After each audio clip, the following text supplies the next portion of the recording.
Trust us on Hard Fact.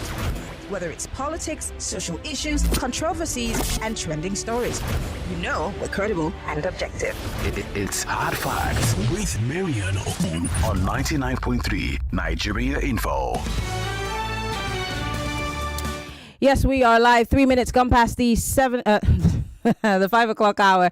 It's time for us to talk the big hard facts. I did promise you last week that we were going to be looking at some of the things that are happening in Zamfara State, and the governor gracefully has decided to join us on the show today. Welcome to the big hard facts. We're focusing on Zamfara State. It is my pleasure to introduce and welcome to Hard Facts the Executive Governor of Zamfara State, Dr. Dauda Lawal. Your Excellency, so good to have you join us on the show. Welcome. Thank you very much, Maryann. Good to have you around. Great. Perfect. I want to start because we've talked so much about Zamfara State on the big hard facts over and over. We've had the Information Commissioner come here several times on the show to talk about Zamfara State. It would be perfect right now for us to first start with looking at, your first year in office. Many people would say that leadership is daunting, especially if you have to be the governor of Zamfara State. But let's start by looking at your 1 year in office. How challenging or how easy has it been for you to be governor for the first 1 year? Well, Maryann, first of all, thank you very much for this opportunity to speak to you and the larger audience. Like rightly said, Zamfara State has been in the news for obvious reasons. Let me say this very loud and clear. When we took over, we inherited a very, very dysfunctional state. First of all, we had to deal with the issue of salaries. When we took over, for a good 3.5 months, the workers were not paid their salaries. We had to settle that. The second thing, there was no water in the state capital for more than 5 months. And we were able to take care of that within 7 days. And up till now, there's water. When you look at even electricity, when we took over, including the government house, was disconnected by KEDCO and all other government offices. We had to settle 1.6 billion to KEDCO in order to have light restored. Also, at the time, if you look at the infrastructure in general, there was no single road that you can travel 200 meters on a good road in Zamfara State. Let's talk about the students. There were students sent to Cyprus, Sudan, as well as India for years on scholarship, but they were not paid and they were sleeping outside the streets in most of these cities. Yeah, it's a fact. Wow. So, there are just too many challenges when we took over. And remember, when we took over, we met an empty treasury. And the funny part of it, including even motor vehicles that were supposed to use as official vehicles, we did not inherit a single car. Everything was taken away. If you look at the liaison office in Kaduna, it was under litigation. We had to settle more than 500 million to take it or to get it back. Wow. Our liaison office in Abuja, we had to settle the ground rent, tenement rent. And the funny part of it, there was no single furniture in that house. Everything was taken away. Incredible. We're still battling to fix that. So, problems were too many. A very small state. We had 52 permanent secretaries. I don't think even the federal government has that number of permanent secretaries in Nigeria. Talk less about commissioners. We had over 40 commissioners. We had multiple ministries and departments. So we had to do a lot of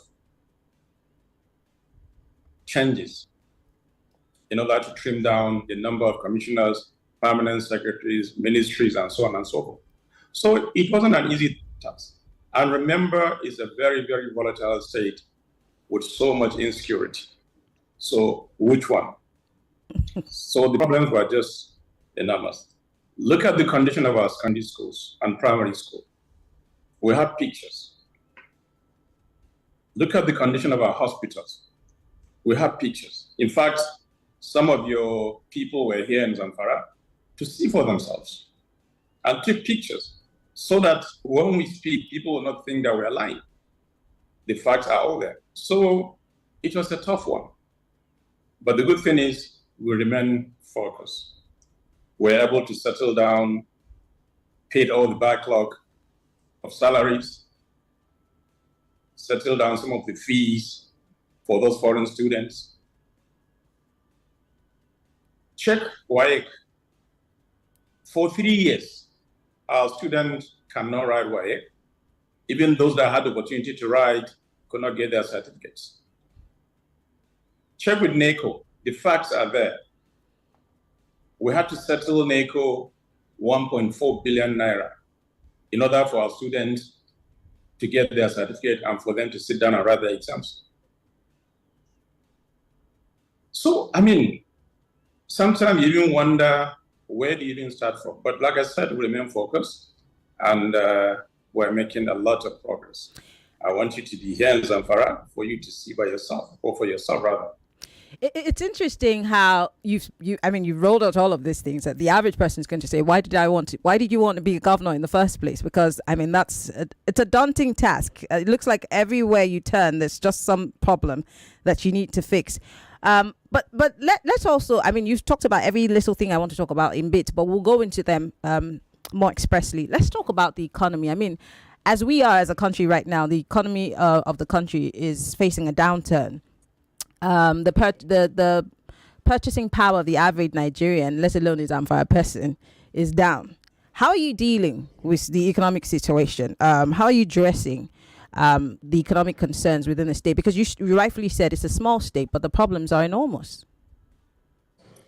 Well, Maryann, like you rightly pointed out, the economic issue is not just limited to Zamfara state. It's all over the country. Inflation is high. Cost of everything is on the rise. So it's not just limited to Zamfara. It's all over Nigeria. However, as responsible government, we came up with a lot of measures to cushion the effects of the hardship, which includes providing employment for the unemployed. We had to take care of the youth for us to take them off the streets. The women are there. We had to come up with so many interventive measures to be able to provide certain things for them in order to be independent. The first thing we did was this program called Zayosa. Zayosa is a program that involves the youth. And what we did within the first 2 months was to engage them in order to clean the streets, at least to have something at the end of the month. And we employed over 2,000 plus. And they are okay, and they're still doing their work. The same thing with women. We had to come up with a lot of measures to be able to provide certain incentive for them in order for them also to be self-reliant. Now, with the payment of salaries now, you realize that there's money in circulation in Zamfara State. At least on the 25th of every month, we pay salaries. That is number one. Number two, we also inherited a backlog of pension and gratuity. It is interesting to know that since 2011, there was no single payment of pension and gratuity. The total sum of the outstanding was 13.6 billion. It wasn't paid. And what we did was look at that angle also. So far, on a monthly basis, we pay over 2 billion of such backlog in pension as well as gratuity. As we speak now, out of the 13 billion, we were able to settle about 6.5 billion.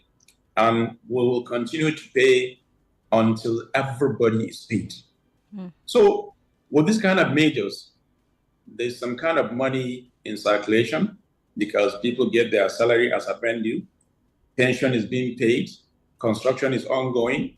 So even for cement sellers, bricklayers, people are getting things to do. So there's money in circulation right now. And therefore that has cushioned the effect of the hardship, as well as some of the measures the government is putting in place to help the needy. So that is what we're doing right now. Great. Let's talk about workers' welfare, because you can't talk about the economy without talking about the welfare of workers. I read that I think it was on the Zamfara page that workers were being paid, I think, some ridiculous amount of money, and then you upped it when you got into office. Can you tell us about that? Well, after settling the 3.5 month backlog, we had to introduce what we call the 13-month salary, which was paid in December. So every worker got that payment. In January also, we paid all the leave grants for all the workers. And they are quite happy. It is also interesting to know we were able to start paying the minimum wage of the 30,000 naira that was not paid for over years. Since government started implementing the new, the minimum wage, Zamfara State did not get that opportunity. But thank God now we have done that. And somebody, you can imagine a salary of somebody that is earning 7,000 on a monthly basis. I mean, it's not realistic. So people were earning 7,000 naira on a monthly basis. But thank God we have changed that. And so far, so good. They are happy. We have facts. We can send that to you. And not only that, if you look at the condition of our ministries, it's an eyesore. Your reporters were here.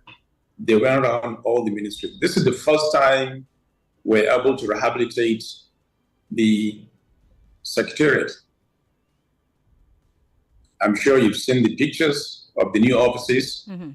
We call it the JB Secretariat, and it's a fantastic shape now. So we're doing so much in terms of welfare of our staff, and for them also to provide a very conducive working environment for them to function effectively. These are all part of the changes we brought in. We put in place, and it's ongoing. I mean, for some people, they'd say that that's a lot to do in 1 year, but we're not here to just pat you on the shoulder. We're going to ask you other questions about issues that have not been touched on. But let's also talk about education again on a broader spectrum, because you mentioned the fact that SSCs were not being paid for, students were not writing examinations. I also know that the research I've done on Zamfara State over the years, even before you became governor, is that schools have been closed down over and over again because of one issue or the other. And many people have not had access to education. And this is at a time where we're struggling as a country to reach the SDG goals on education. How are you working in tandem with the Education Ministry and, of course, the SDGs to hit that goal? Having realized the major challenges in the area of education, on the 24th of November last year, I had to declare state of emergency on education. If you look at the records, our records don't lie. When you talk about education, Zamfara is at the bottom, just like the letter Z. The indices are there, the records are there. If you look at the condition of our schools, children read under trees.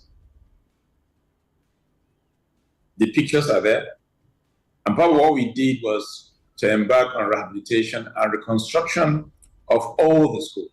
So far, 250 schools are under construction. Some are totally done. Some are still under construction. But not just only that, including the manpower, because for you to have the structures, you also need to have the manpower to be able to man those schools.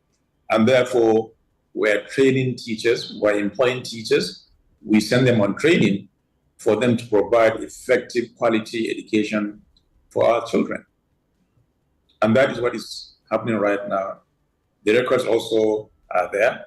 We have the pictures of before and after in terms of the conditions of those schools in terms of the number of teachers that we had and what we have on the ground. And this includes providing the tools for them in order to have a better and sound or quality education that we can compete with any other person, not just in Nigeria, but all over the world. We cannot talk about education without talking about safe spaces to, have your classes, to be educated. I'm one of the proponents of safe spaces for children to go to school. On the one hand, before you became governor, government introduced something called school feeding, and this was to encourage children to go to school in certain parts of the country. I visited schools in Kaduna State at the time, I think in 2019, when they started that school feeding program. And from what the governor at the time, El Rufai, said was he saw a change. Many children wanted to come to school, but then the other challenge was these children going to school and coming back home in one piece. Then we have to talk about security, because if we cannot find safe spaces for children, then we can't even hit that goal of getting our children to be educated. What are you doing in that regard? Well, it is a fact that security has been a major factor in Zamfara State, after which majority of the schools were closed.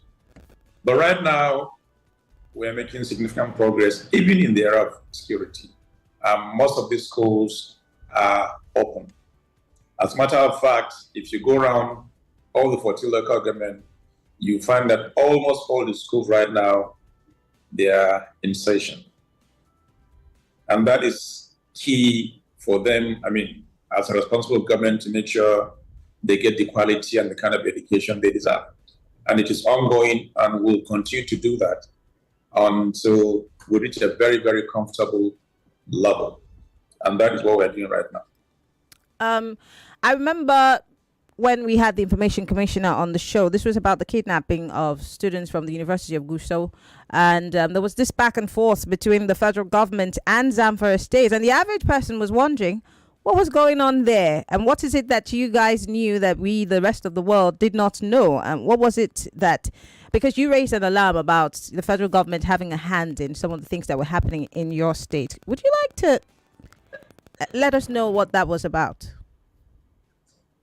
Well, it was basically some issues between the states as well as some few institutions at the federal level, where there was so much interference in terms of the security architecture in the state.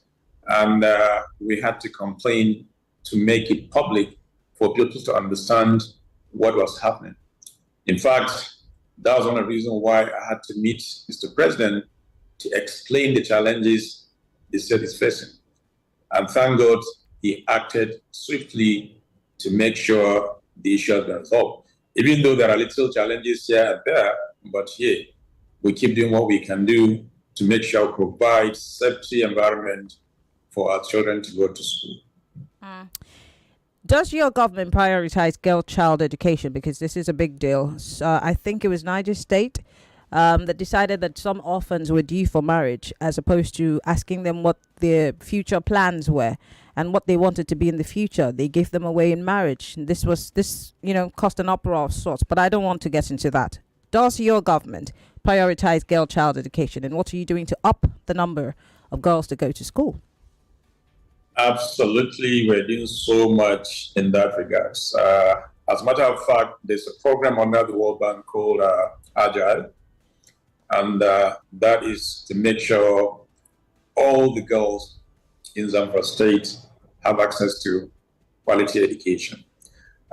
We are working on that. There are some cultural issues here with regard to, female education, which we're doing so much now to enlighten people and also to change the mindset of people in order to allow them to go to school. And we make it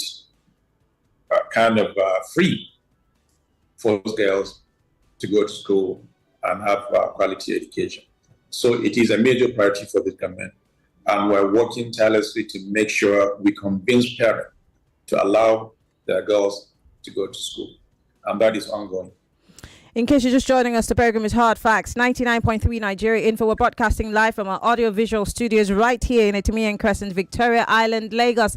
And we have as our guest the Executive Governor of Zamfara State, Dr. Dauda Lawal. We're talking all things Zamfara and, of course, most importantly, his 1 year in office and the daunting task of being a governor of Zamfara State. Dr. Lawal, let's go to healthcare. I will come back to insecurity because that's a big issue. We're going to talk about ungoverned spaces, but let's talk about healthcare.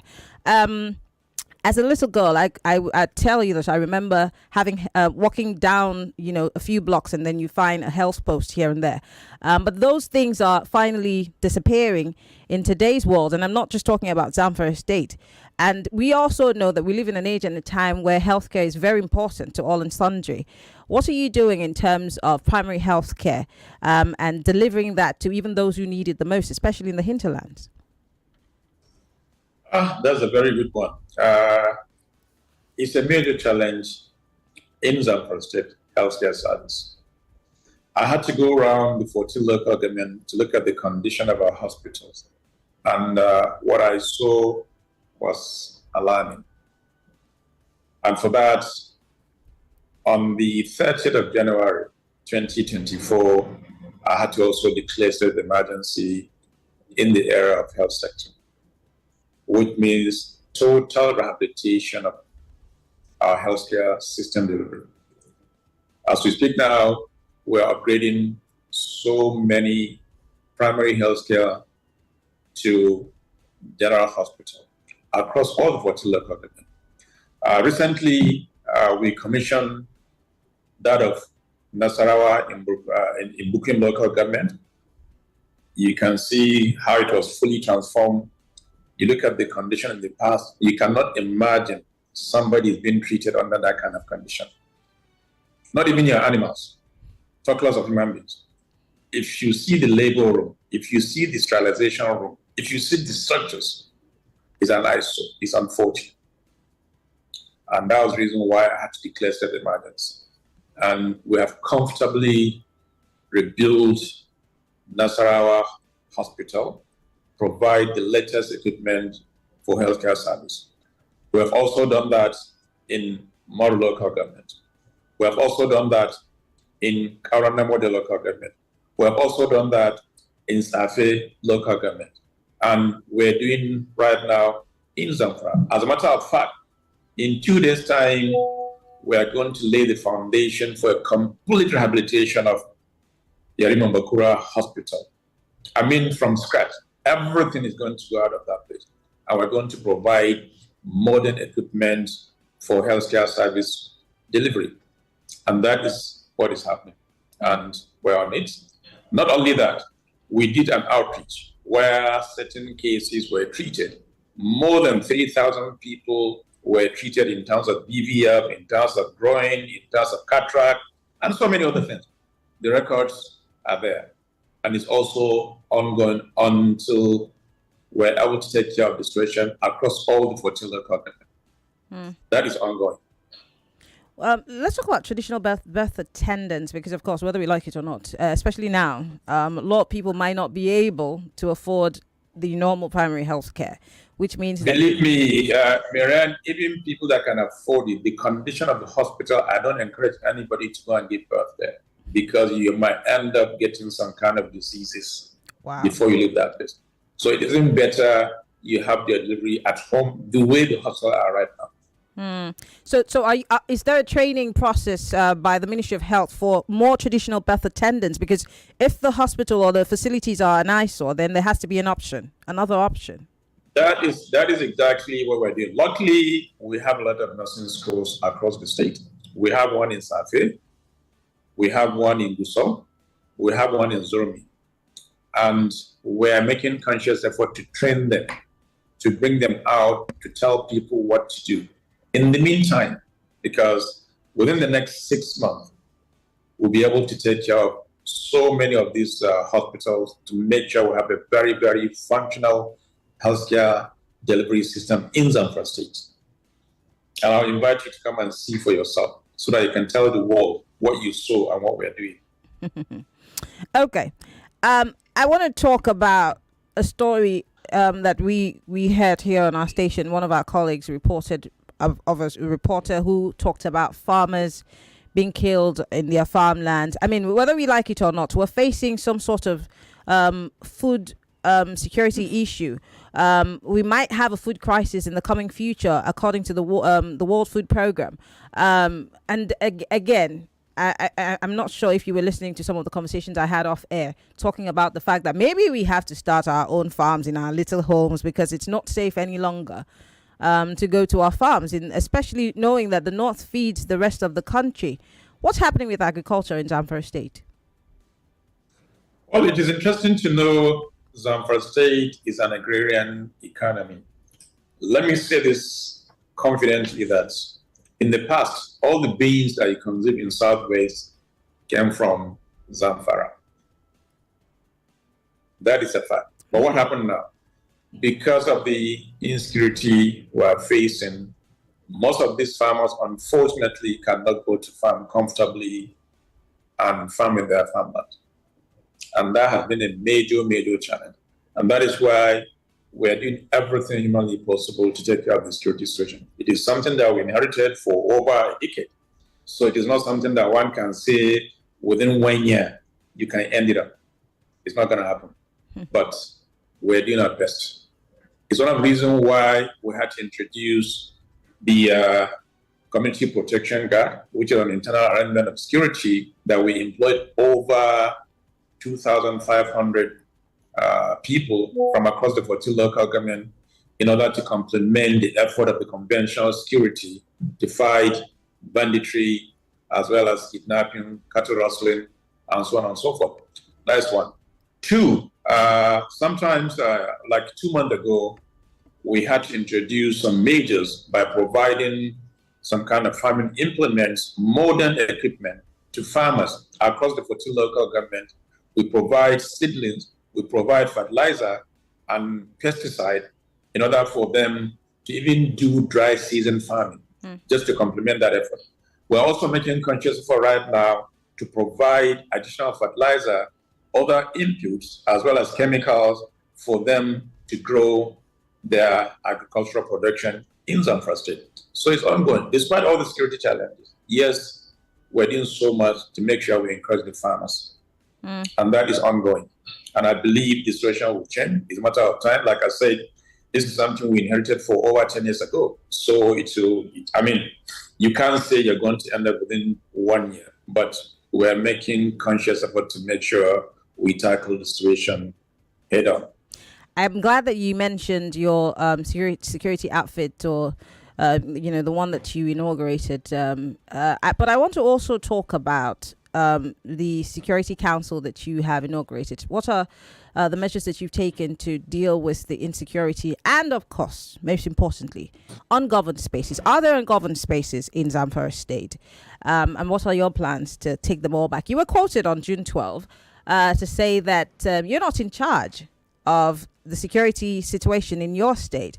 And for many, that's a very alarming thing to say. And then, of course, we're wondering, what's the fate of Zamfara people if the governor, who's the number one chief security officer of the state, is saying this? What exactly did you mean by that? Well, by name, as I always said, the governor is the chief security officer. But at the same time, we have our limitations in terms of control over federal government security forces. And that's one reason why we had to find a way also to introduce the Community Protection Guard that will complement the efforts of the conventional security. That is one. Two, we also established the Security Trust Fund, where we can solicit for donations or help from well-meaning full Nigerians who, have the access or the capacity to assist in terms of procuring equipment, training and so on and so forth to complement the effort of the conventional security. And that is ongoing. And not only that, there's what we call the Rangers under the civil defense. They were integrated 2 weeks ago. And this will also help in terms of providing some kind of assistance so that people will be able to go to farm freely, and come back home safely. is ongoing. Are they? I'm so sorry to butt in, Your Excellency. Are they armed? What kind of ammunition? They're fully armed. Ah, perfect. Okay, great. We just wanted to know that. Yeah. Okay. They're fully armed. Yeah. Okay, great. So we're making all that effort just to make it easier for people to go to farm, and it's ongoing, and we'll continue to do that until we find the lasting solution to some of these challenges. I'm going to open the Okay, I'm going to open up because there are messages, so many messages and comments, questions for you, Your Excellency. But first, I want to quickly ask about, because, I mean, this is the elephant in the room, whether we like it or not. When you say get a Zamfara state, people think of insecurity immediately. And, I mean, I was telling someone the other day, I might just go to Borno, and they said, So what are you doing as a governor to change that narrative? Because there has to be some change in the narrative. Are you doing anything with the Tourism Commission or the state government and the Information Ministry to change that narrative, and not just in Zamfara State, but outside of Zamfara State? Because when people hear Zamfara, they should think something else other than insecurity, shouldn't they? That is very correct. Whenever you hear about Zamfara, you think you're going to your burial ground or something like that.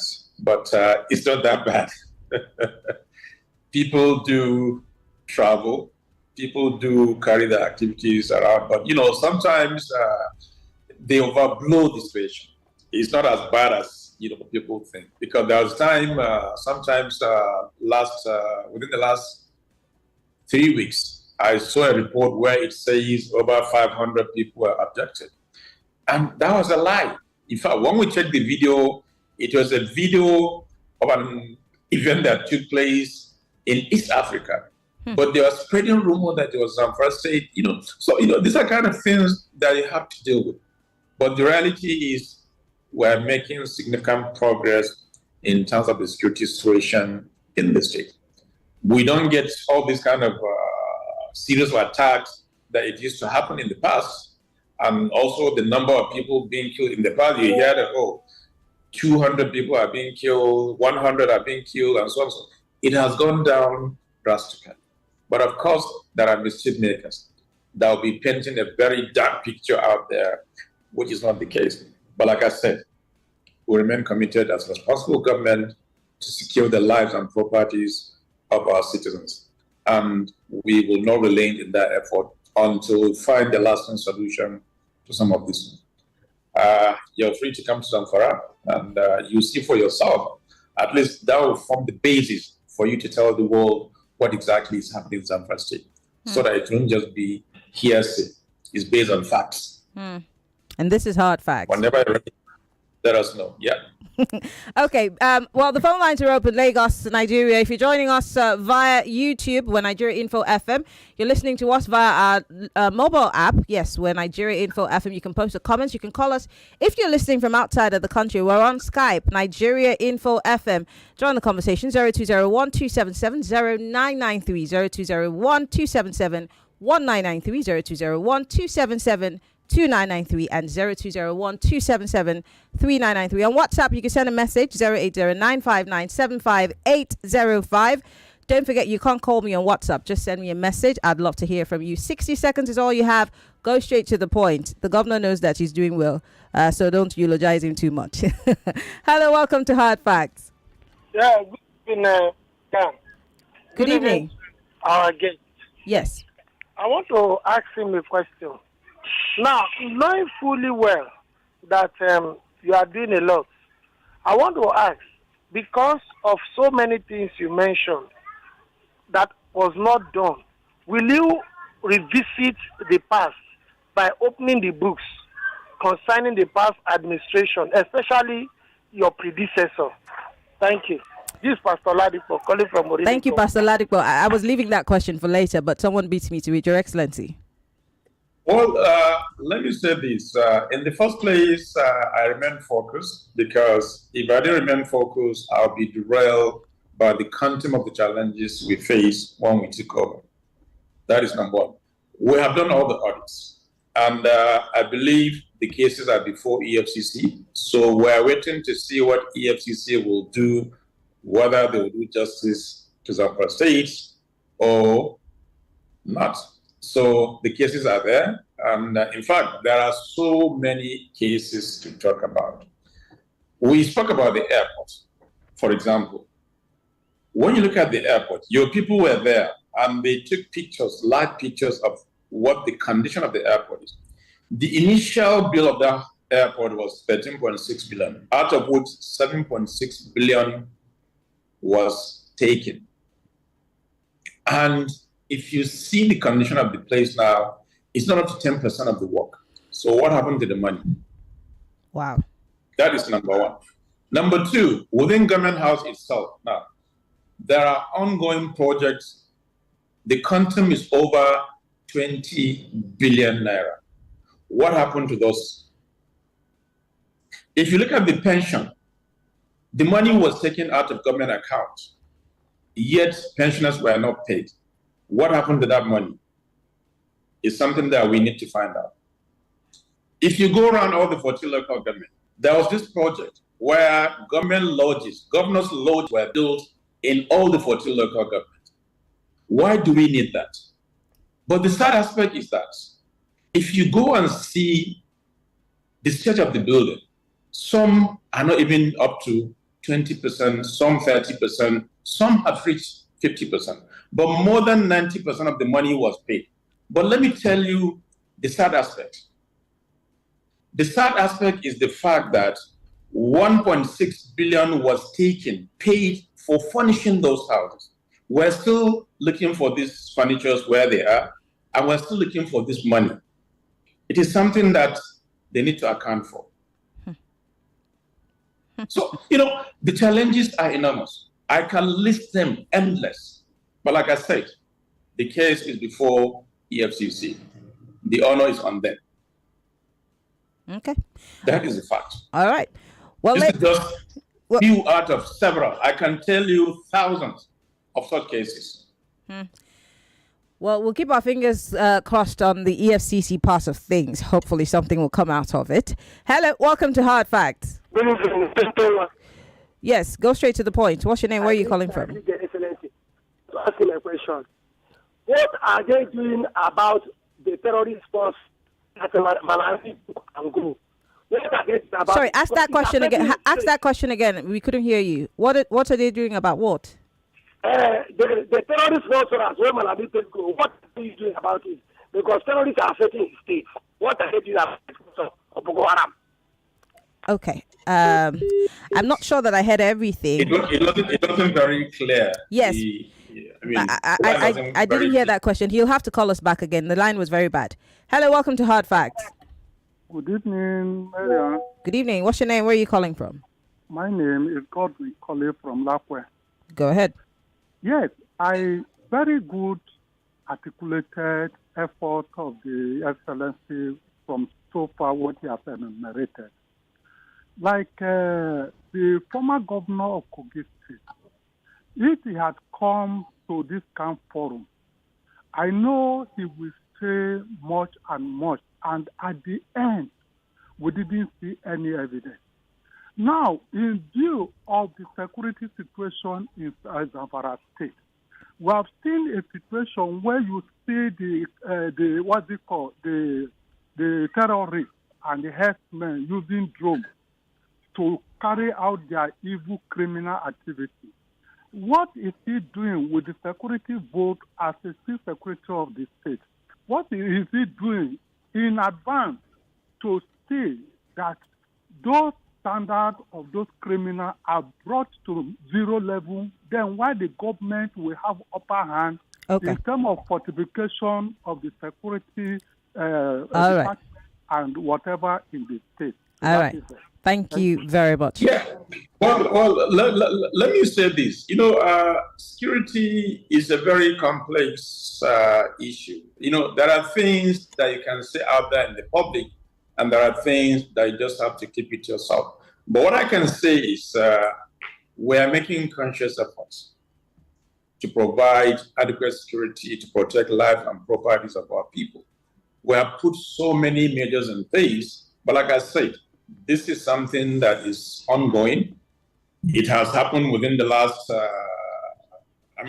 10 to 12 years of this insecurity. So you don't expect this thing to just die off overnight.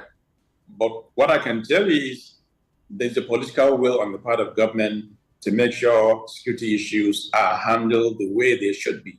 It's one reason why we had to go and set up this community protection guard, which is an internal arrangement to take care of the ungoverned spaces. And, these people, they understand the terrain better even than the conventional security. And what they do is they complement the effort of the conventional security in terms of fighting this banditry. And the drone you saw is one of those toy drones, that anybody can, it's nothing sophisticated about it. Sometimes when you see things on social media, you need to also analyze this. Use your common sense. It's not everything that is just as people think. No, sometimes use your common sense. Go back and play the video and see what kind of drone it is. It's one of those drones that you use in taking pictures here and there. So anybody can have that access, but that is not the point. The point is government is fully committed to fighting banditry, and by the grace of God, we'll get to the end of it. All right, let's take a few more calls. Hello, welcome to Hard Facts. Apologies, do call me back if that was you. Hello, welcome to Hard Facts. Hello. Good evening. What's your name? Where are you calling from? My name is Sam from. Dan, I'm so sorry. Your line is a bit dodgy. I'm Sam from Owe. Okay, Sam. Okay, we can hear you better. Go ahead. Yes, I said Zamfara is a state that has mineral. They have gold, the purest gold in the world. What is the government of Zamfara state doing to take it over from the bandits instead of running to Abuja on a monthly basis to collect allocation? Okay. That is my question. Thank you very much. Well, let me confirm the fact that in terms of solid minerals in Nigeria, Zamfara has the highest mineral deposit. The question is always, yes, what happened? Of what benefit is it to Zamfara State? Was there any formal kind of way to harness these resources for the benefit of the people? And the answer is no. Now, with all these challenges, no meaningful investor will invite Zamfara the way the state situation is being handled for him to come and put his money in Zamfara State. We have to first take care of the situation. Then that is when we begin to think of inviting people to come and put in their money for proper mining so that the advantage will be to our people. And that is exactly what we're doing right now. I want to push you further on this particular issue because whether we like it or not, one of the reasons why these terrorists continuously stay in these ungoverned spaces is because of what they're benefiting from it and the illegal mining situation. If you're saying that, yes, maybe nothing was coming of it in previous administrations, well, you're there now. What's your liaison with Dauda Lawal's ministry?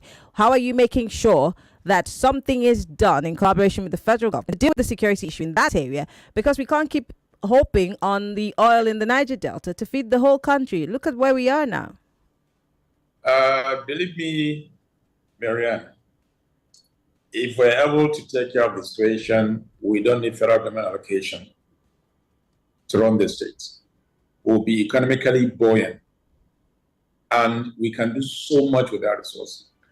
Remember, the previous administration came and displayed some bars of gold. We're still looking for those bars of gold where they are or where they are kept, because I haven't seen them. In any of the records, it's not there. So I think you guys should help me also find out where these gold bars are, so that we can also maybe do something and get additional funds to be able to build the capacity and, do something for the benefit of our people. Now, like I said, minerals is something that, yes, Zamfara State is blessed with.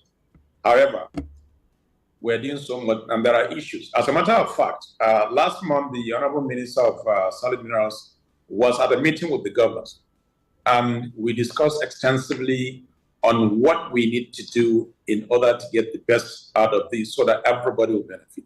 And therefore, discussion is ongoing, and I'm sure within the shortest possible time, we should be able to agree on the modalities under which we can harness these resources for the benefit of our people and Nigeria at large. All right. So many more questions are coming in. I'll take your messages via Skype. If you're joining us via Skype, we're Nigeria Info. So you can go ahead and call us if you are on Skype. Skype is live right now.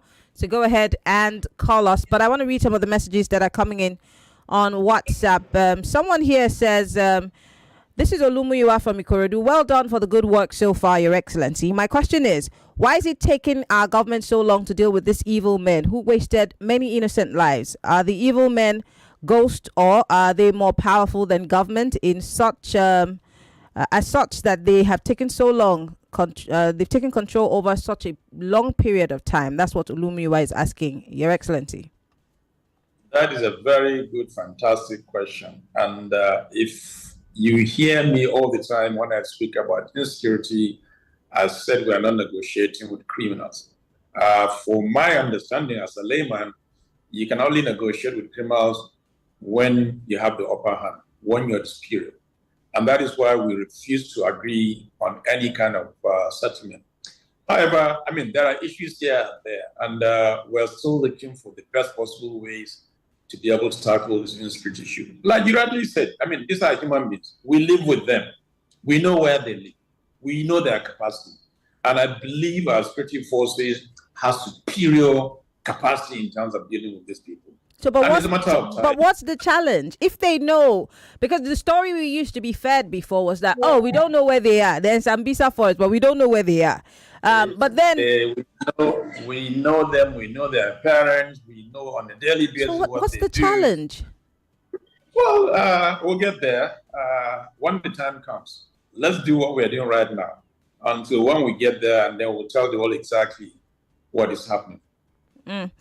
Well, in case you're just joining us, in the next 5 minutes, we'll be letting His Excellency off the hook. But we're still taking your thoughts and comments. The Governor of Zamfara State, His Excellency, Dr. Dauda Lawal, is joining us here on Hard Facts. And if you have questions, comments, we're here for it. Someone here is asking, Your Excellency, is it true that a court freed an accused and arrested detained bandit? Have you heard about that? It's one of the major challenges we're facing as a nation. Look, the issues are multidimensional. And sometimes you begin to wonder, where do you even start from? We had issues. And some of these bandits were actually in our custody. But somehow, somewhere, without my knowledge, even though the guys that we got confessed to killing people multiple times, and then possession of so many weapons, confession, but to my greatest surprise, this guy is nowhere to be found.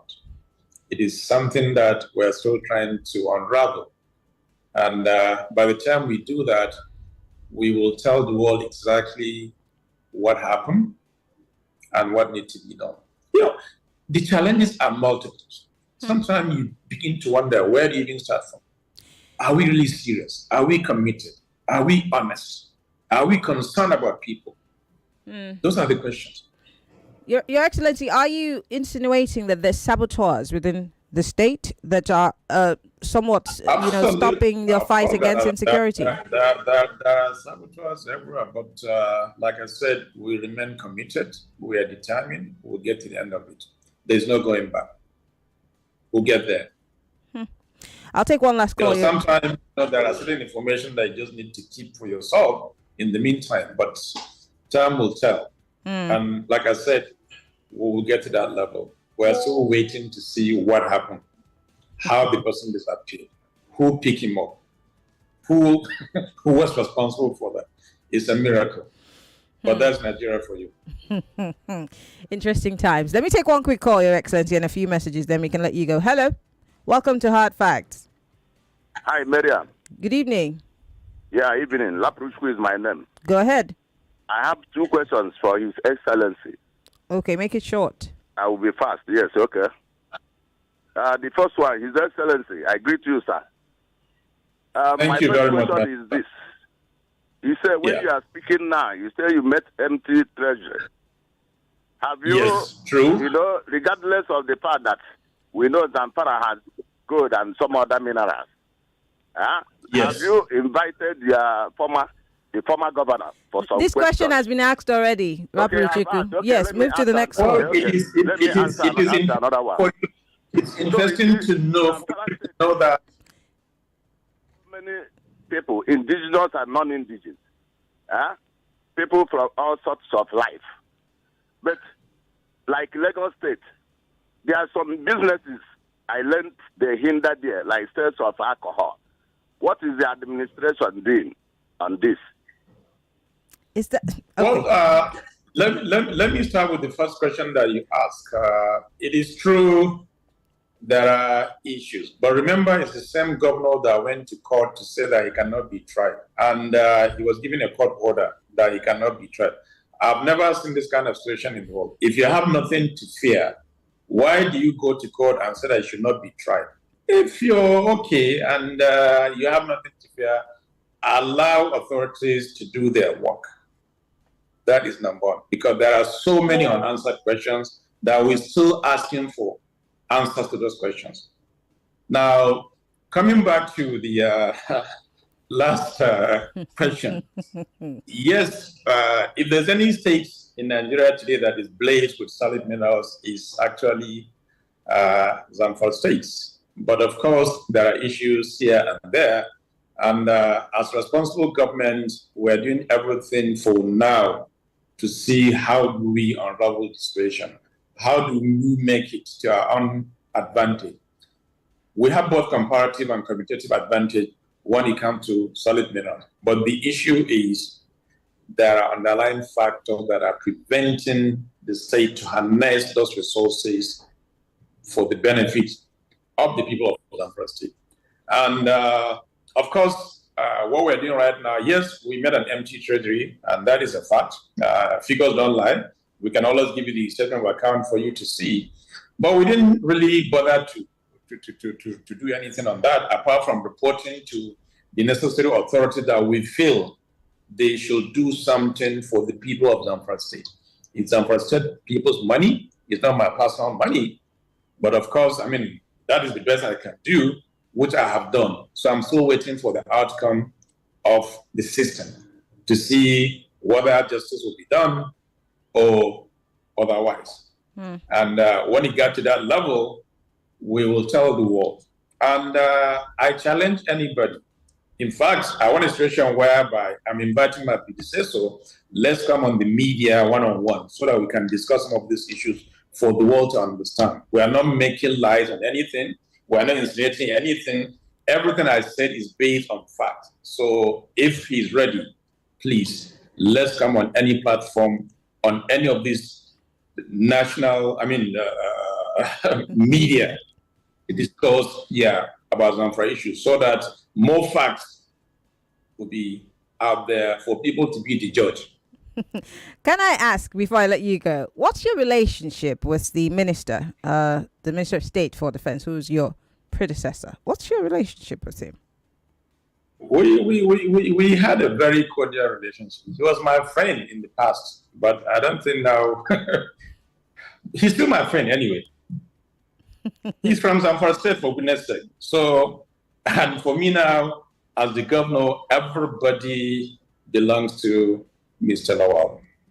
Okay, all right. As the governor of Zamfara State. Okay. Your Excellency, I want to say thank you. Thank you so much for coming on Hard Facts and gracing the airwaves, telling us what you've done in this state. We want to take you up on your promise, and my program's director is listening.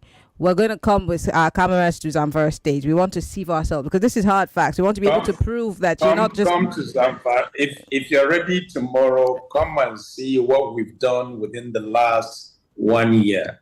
And also, like I said, I wish someday maybe you invite me and my predecessor to come on board and speak on these issues so that the world will know whether we're lying or whether we're telling the truth. I thank you, and I'm looking forward to, if you're ready to come to Zamfara tomorrow, please, there's this saying, seeing is believing. So come and see for yourself, and then you tell the world what you saw in Zamfara State. Thank you very much. All right. Yeah, His Excellency Dr. Dauda Lawal, the Executive Governor of Zamfara State. Thank you so much for coming on the show. We appreciate it. Thank you, Aaron. Take care. All right. Have a lovely You too, Your Excellency. Well, we hope that you come again. Lagos, there's the show. We're going to take a break. When we come back, I'll say my goodbyes properly. We'll be right back after these messages.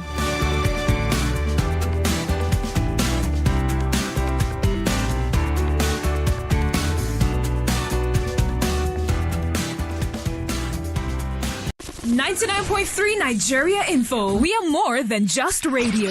Subscribe to our YouTube channel at Nigeria Info FM. Check us out on Facebook at Nigeria Info 99.3. Follow us on Twitter at Nigeria Info FM and on Instagram at Nigeria Info FM Lagos for live updates as it happens. 99.3 Nigeria Info. Let's talk.